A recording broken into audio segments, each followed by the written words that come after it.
अस्सलाम वालेकुम स्टूडेंट्स, बिस्मिल्लाहिर्रहमानिर्रहीम। और today's topic is John Donne's poem go and catch a falling star by John Donne, critical appreciation. इसमें इसकी हम टेक्स्ट करेंगे, लाइन बाय लाइन एक्सप्लेनेशन करेंगे, समरी करेंगे और इसकी क्रिटिकल एप्रिसिएशन करेंगे। इसके थीम्स को डिस्कस करेंगे, इसके वाइम स्कीम को, हर चीज़ को डिस्कस करेंगे इस लेक्चर में। आई होप सो कि आपको ये वीडियो बहुत अच्छी लगेगी। अगर अभी तक आपने चैनल को सब्सक्राइब नहीं किया तो please subscribe my channel, and अगर वीडियो अच्छी लगे तो लाइक, कमेंट एंड शेयर ज़रूर करें। और अगर आप इंग्लिश की प्रिपरेशन के लिए ऑनलाइन क्लासेस लेना चाहते हैं तो फिर आप डिस्क्रिप्शन में दिए गए व्हाट्सएप नंबर पर मुझसे कांटेक्ट कर सकते हैं। तो स्टार्ट करते हैं अपनी poem go and catch a falling star by John Donne, critical appreciation.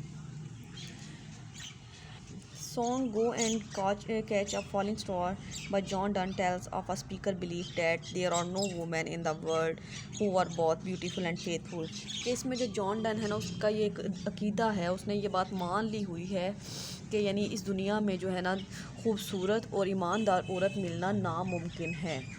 Song go and catch a falling star by John Donne is a 3 stanza poem. इसके 3 स्टैंजा हैं, that is separated into set of 9 lines, मतलब 27 lines की ये poem है और 3 stanza हैं 9 line के।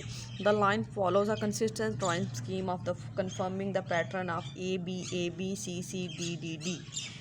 कि इनका जो मतलब राइम स्कीम का मतलब ये है कि इसकी जो स्टैंजा की फर्स्ट लाइन और थर्ड लाइन का जो लास्ट वाला वर्ड है वो सेम साउंड देता है।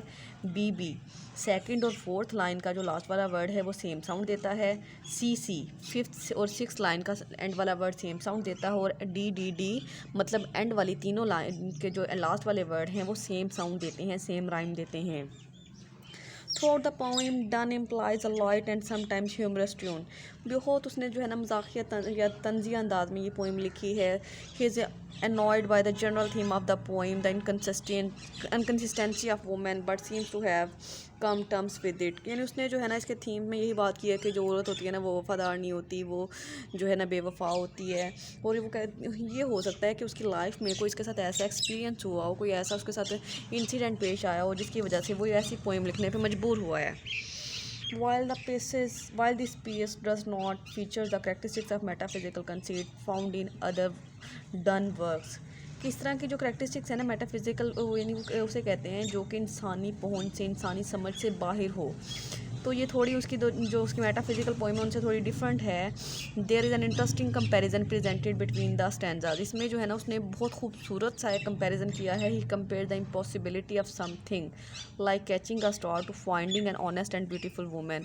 मतलब यानी वो कहता है कि जिस तरह एक टूटते हुए सितारे को पकड़ना नामुमकिन होता है, इसी तरह से इस दुनिया में एक खूबसूरत और ईमानदार औरत को हासिल करना भी मुश्किल होता है, इम्पॉसिबल होता है। While a clear exaggeration, it appears to be the speaker's own belief that he will never come upon a woman who will treat him fairly and not run up from with someone else। तो ये देख के, इस poem को पढ़ के जो है ना हमें ऐसा महसूस होता है कि ये जो जॉन डन है ना, इसका जो ये अकीदा है ये इसके साथ ऐसा क्यों है, वो ऐसा क्यों कह रहा है कि वो कहता है कि हो सकता है कि उसकी ज़िंदगी में कोई किसी औरत ने उसके साथ अच्छा बर्ताव ना किया हो, या फिर वो किसी और के साथ भाग गई हो, उसने बेवफाई की हो उसके साथ। In the first line of this page, the speaker begins by giving the reader a number of impossible tasks। अब जो फर्स्ट लाइन है ना वो अपने रीडर्स को फर्स्ट स्टैंजा में कुछ काम दे रहा है करने के लिए कि आप लोग अगर जो है ना इसको इन कामों को करें, और वो काम जो है बिल्कुल इम्पॉसिबल हैं, वो कोई इंसान कर ही नहीं सकता। These include catching a falling star. फिर वो कहता है कि मुझे जो है ना टूटते हुए सितारे को पकड़ के दिखाओ। कोई इंसान पकड़ सकता है? हरगिज़ नहीं पकड़ सकता।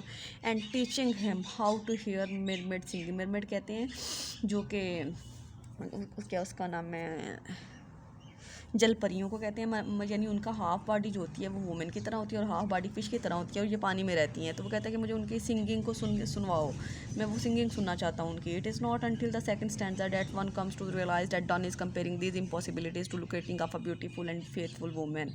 तो अब ये सारी वो इम्पॉसिबिलिटीज़ जो है ना वो रीडर को करने को कह रहा है। वो कह रहा है कि ये इम्पॉसिबिलिटीज़ इसी तरह से हैं कि इसी तरह से ये काम सारे नहीं हो सकते, जैसे कि एक इस दुनिया में खूबसूरत और ईमानदार औरत नहीं मिल सकती।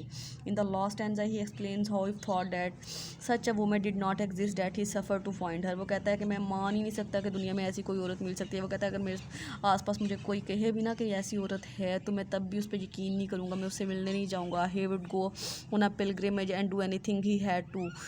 the speaker does not believe it is really possible। तो वो कहता है कि ऐसा हो ही नहीं सकता, कि यानी वो कोई भी औरत, वो कहता है कि इस दुनिया में ऐसी नहीं हो सकती। कहता है अगर मुझे कोई ऐसे कहेगा भी ना तो मैं उसको जो है ना उस पर बिलीव नहीं करूँगा कभी भी। quickly. In fact, he states that one might think they have found a woman of his liking, but he would eventually turn out to be false. ये कह सकते हैं कि उसकी ज़िंदगी में उसको हो सकता है कि उसने जो है ना किसी औरत को पसंद किया हो और वो औरत जो है ना उसके लिए झूठी साबित हुई हो, उसके साथ बेवफा साबित हुई हो, तो इस वजह से उसकी सारी ये थिंकिंग है, ऐसा बिलीफ है उसका। स्टैंजा 1 देखते हैं। Go and catch a falling star, get with child a man recruit, tell me where all past years or who cleft the devil's foot, teach me to hear mermaid singing or to keep off envy stinging, and find what went serves to advance an honest man। अब first stanza में वो क्या कह रहा है? In the first stanza of this piece the speaker begins by telling the listener go and catch a falling star. वो first line में ही ये कहता है कि जाओ मुझे टूटता हुआ सितारा पकड़ के दिखाओ। It is for this line that poem is best known and is only first representative of the outlandish task the speaker sets out. Outlandish का मतलब होता है बिल्कुल अजनबी, जो कि इम्पॉसिबल हो, जो कर ही ना सके कोई भी। तो ये इसकी फर्स्ट लाइन से ही पता चलता है कि जॉन डन ने अपने रीडर्स को ऐसे टास्क दे दिए हैं जो कि पॉसिबल ही नहीं है।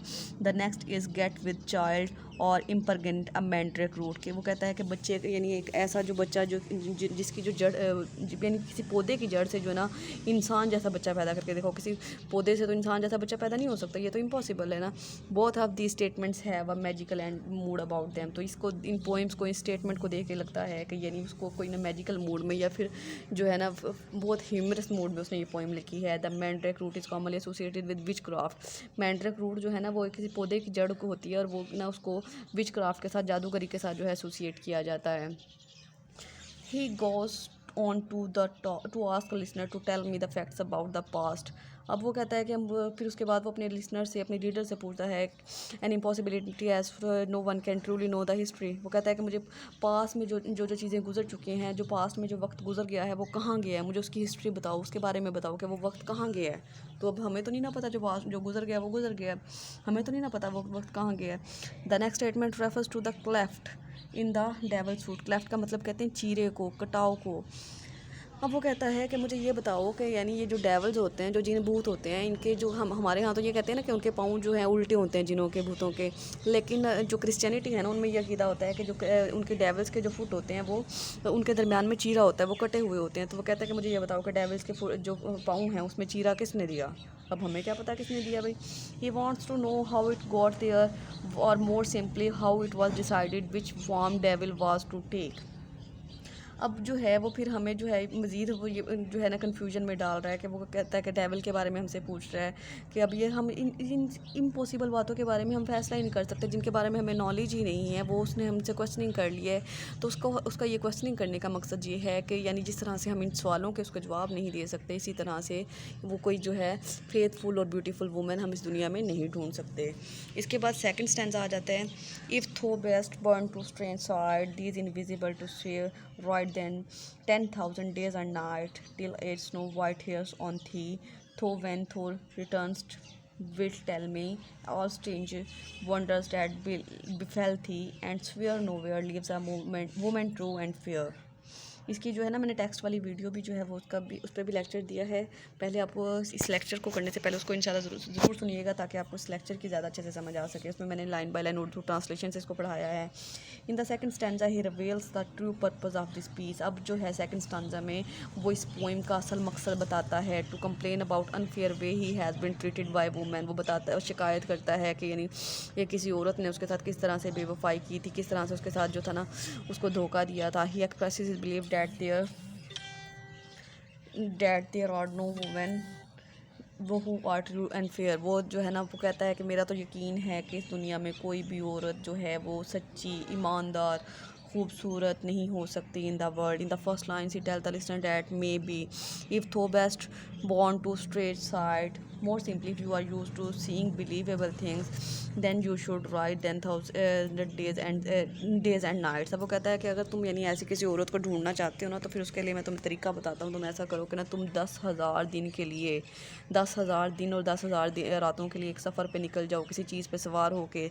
And seek many stranger wonders. और तुम्हें जो रास्ते में बहुत सी अजीब व गरीब चीज़ें मिलेंगी एज कैन बी फाउंड, जो तुम देखोगे या जिनसे तुम्हारा सामना होगा। He believes that anyone who attempted this would have to ride until their turn hair white and still they would come upon a woman true and fair। फिर वो कहता है कि यानी उसने जब 10,000 दिन और रात जो है उसने कहा है कि सफ़र करो तुम उस औरत को ढूंढने के लिए। 10,000 दिन और रात जो है तकरीबन 27 साल बनते हैं। वो कहता है कि इस अरसे में जो है तुम्हारे बाल जो है ना बर्फ़ की तरह सफ़ेद हो जाएंगे, लेकिन तुम ऐसी औरत नहीं ढूंढ सकोगे जो कि सच्ची और ईमानदार हो। It is interesting to consider how the speaker came to this conclusion. बड़ी इंटरेस्टिंग सी बात है कि यानी उसने इतना लंबा सफ़र करवा के इतनी बात करके एंड पे क्या कह दिया कि यानी सारा सफ़र तुमने किस लिए करना है, एक ऑनेस्ट और फेयर वूमेन को ढूंढने के लिए। It is not clear why he believe this to be the case. अब ये तो क्लियर नहीं है कि वो ऐसा क्यों कह रहा है, उसकी ऐसी सोच क्यों है।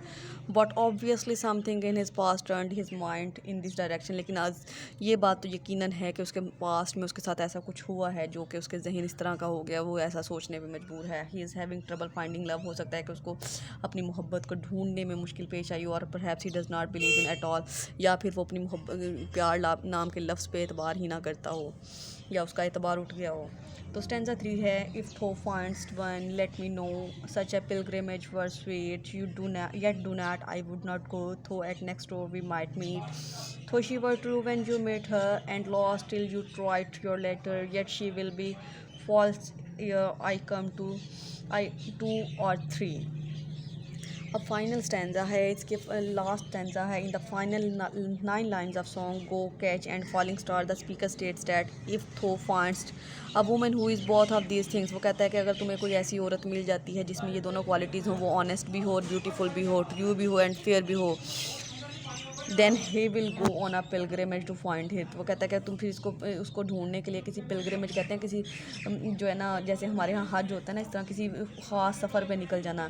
ही would suffer if there was a chance he could find the perfect partner. वो कहता है कि तुम सारी ज़िंदगी इतना सफ़र करो, इतना उसके लिए जो है ना वो इतनी चीज़ें बर्दाश्त करो, और लेकिन फिर भी ये चांस है कि तुम्हें अपनी ज़िंदगी में एक परफेक्ट लाइफ पार्टनर मिलता है या नहीं मिलता है। He knows that this is not going to be the case though he does not go. वो मानता है, जो जॉन डन है ना, उसका तो ये कीदा है कि ऐसा करना, जितना मर्जी इंसान सफ़र कर ले, जितना मर्जी जो है ना मुश्किलात बर्दाश्त कर ले, लेकिन उसको सच्ची औरत नहीं मिल सकती। The speaker states that there is always the possibility that woman who seems true and fair comes to him.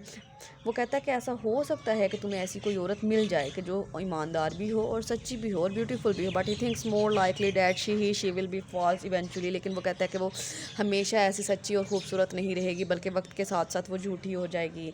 These lines are clearly problematic from a contemporary perspective, कि उसमें जो है ना उसने एक पॉइंट ऑफ व्यू देना चाह रहा है। वो कहता है कि यानी अगर वो औरत जब तुम्हें फ़र्स्ट टाइम मिली थी तो हो सकता है कि उस वक्त सच्ची हो, लेकिन जब तुम उसका पैगाम, ये बात मुझे इन्फॉर्म करने के लिए आओगे या मुझे कोई लेटर लिखोगे and till you write your letter, तो हो सकता है कि तब तक, जब तक मैं उस तक पहुंचूं, उस तक जो है ना 2-3 मर्द उस तक और पहुंच गए, 2-3 और लोगों से उसकी दोस्ती हो चुकी है, तो तब तक तो वो वफादार नहीं रही होगी, सच्ची नहीं रही होगी। Donne does not explain what flaws these women have, not does he include women who are not to him beautiful. अब जो है जॉन डन ने वो औरतों की जो है बेवफाई की बात तो की है, लेकिन उसने ये नहीं बताया कि ये इसके ऐसा औरतें क्यों करती हैं, और ना ही उसने कैटेगरी बताई है कि वो कौन सी औरतें हैं जिनको जो उसको ब्यूटीफुल नहीं लग रही, जो उसको फेथफुल नहीं लग रही। He therefore separates women into two categories, those who are beautiful and faithless. लेकिन उसने सिर्फ वुमेन की 2 ही कैटेगरी बताई हैं कि जो कि खूबसूरत हों और जो ईमानदार हों, those who are ugly and not worth considering.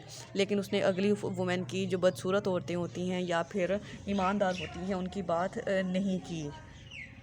तो कंक्लूजन हम इस पोएम का कुछ ऐसे कर सकते हैं। To conclude we can say that the song also represents a metaphysical mood that combines as noted already. इसमें जो है ना उसने मेटाफिजिकली भी कुछ बातें की हैं, और कुछ बातें जो हैं बिल्कुल उसकी जो है मेटाफिजिकल मूड से डिफरेंट हैं, the serious and the light. लेकिन उसने सीरियस और लाइट वे में इसको लिखा है।